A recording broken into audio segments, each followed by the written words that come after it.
Bangers na ang fans ni Catherine Bernardo dahil sa kanyang pagbabalik telebisyon matapos ang halos 3 taon.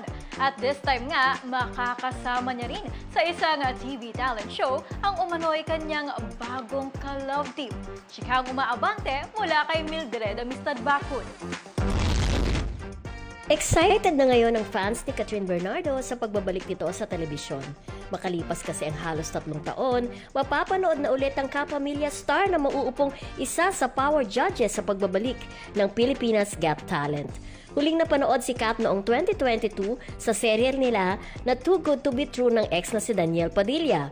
Samantala, isa rin sa hurado si Donnie Pangilinan na kamakailan lamang ay iniintrigang bagong makakatambal ni Catherine. Kaya naman dito raw malalaman kung may kilig factor ba o bagay on-screen ang Kat Don.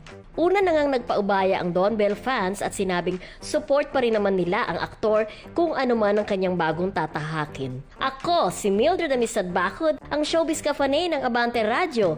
Ito ang balitang mabilis, mabangis, walang mintis.